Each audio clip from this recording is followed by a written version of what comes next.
एक नगर था जिसका नाम धर्मपुर था। धर्मपुर नगरी में धर्मशील नामक राजा राज कर रहा था उस समय। उस राजा का एक अंधक नाम का दीवान भी था। एक दिन दीवान कहता है, महाराज, मंदिर बनवाकर देवी को बैठाकर पूजा की जाए तो बहुत बड़ा पुण्य मिलेगा। राजा दीवान की बातें सुनता है। राजा को उसका विचार बहुत ही पसंद आता है। राजा दीवान के कहे अनुसार ही सारा कार्य करता है। वह मंदिर बनवाता है और मंदिर में देवी माँ की स्थापना करता है और पूजा करता है हमेशा, रोज रोज। एक दिन देवी माँ प्रसन्न होकर राजा को वर मांगने को कहती हैं। धर्मशील राजा की कोई संतान नहीं थी, तो राजा ने देवी से पुत्र प्राप्ति की मांग की। देवी ने बोला, अच्छी बात है राजा, तुझे बहुत बड़ा प्रतापी पुत्र प्राप्त होगा। उसके बाद कुछ दिनों बाद राजा को एक लड़का हुआ। सभी राजा को पुत्र प्राप्ति की खुशी में खुश थे और बधाई दे रहे थे। एक दिन धोबी अपने मित्र के साथ उस नगर में आता है। धोबी की नजर देवी के मंदिर पर गई। उसने देवी माँ को प्रणाम किया। उसी समय उसको एक धोबी की लड़की दिखी जो बहुत ही सुंदर और रूपवान थी। धोबी उसको देखकर उसकी तरफ आकर्षित हो गया। उसने मंदिर में जाकर प्रार्थना की, हे देवी माँ, यह लड़की मुझे मिल जाए तो मैं तुझ पर अपना शीश चढ़ा दूंगा। इसके बाद वह धोबी हर घड़ी बेचैन रहने लगा। हर समय उसी लड़की के बारे में सोचने लगा। जब उसके पिता को उसके मित्र से पूरा हाल मालूम हुआ तो वह अपने बेटे की यह हालत देखकर लड़की के पिता के पास जाता है और उनसे अपने पुत्र का विवाह उसकी सुंदर कन्या से करने का आग्रह करता है। फिर लड़की का पिता मान जाता है और दोनों का विवाह कर दिया जाता है। कुछ दिनों के बाद लड़की के पिता के यहाँ उत्सव हुआ जिसमें लड़के को शामिल होने का न्योता आया, तो वह अपनी पत्नी और मित्र को साथ लेकर रास्ते में चलते हैं। रास्ते में देवी का मंदिर दिखाई दिया तो धोबी को अपना वादा याद आया।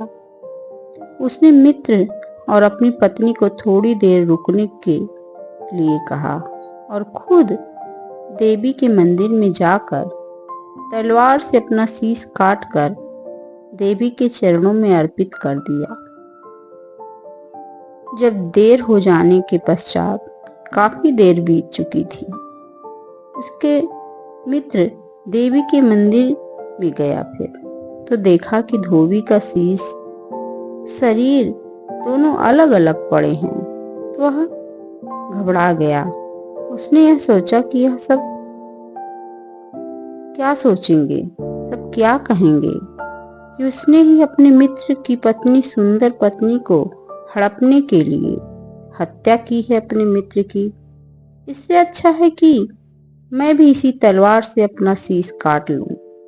इसके बाद उसने भी अपना शीश काट लिया देवी माँ के चरणों में। बाहर खड़ी धोबी की पत्नी इंतजार में व्याकुल हो रही थी। कितना देर हो गया, ये गए ये भी नहीं आए, उनके मित्र गए वो भी नहीं आए। तो वह सोचती है कि अब मैं क्या करूं। थोड़ी देर बाद जब वो भीतर गई तो वह देखती है कि दोनों के सर धड़ से अलग पड़े हैं। वह सोचने लगी कि दुनिया बहुत बुरी है। यह सोचेंगे कि इस औरत ने इन दोनों को मार दिया है, इसलिए मेरी बदनामी होगी।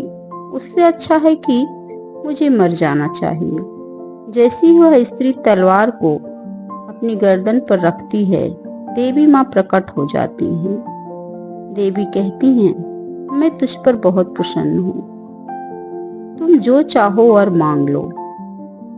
स्त्री बोली, देवी माँ, इन दोनों को वापस जिंदा कर दो। देवी ने कहा, अच्छा, तुम दोनों के सिर मिलाकर रखो। घबराहट में स्त्री ने दोनों व्यक्तियों के सिर अलग अलग जोड़कर अलग अलग शरीर से रख दिए। उसका सिर उसके धड़ पर और उसका सिर उसके धड़ पर। एक का शीश दूसरे के धड़ पर लगा दिया और दूसरे का धड़ पहले के सिर पर लगा दिया। जैसे ही देवी ने दोनों को जिंदा किया तो वह आपस में झगड़ने लगे। एक कहता है मेरी स्त्री है, दूसरा कहता है मेरी स्त्री है। इतनी कहानी सुनाने के बाद बेताल बोला, हे राजन विक्रमादित्य जी, आप बताओ कि वह स्त्री किसकी हुई? राजा ने कहा, नदियों में गंगा उत्तम है, पर्वतों में शिमेरु पर्वत, वृक्षों में कल्प वृक्ष और अंगों में सिर।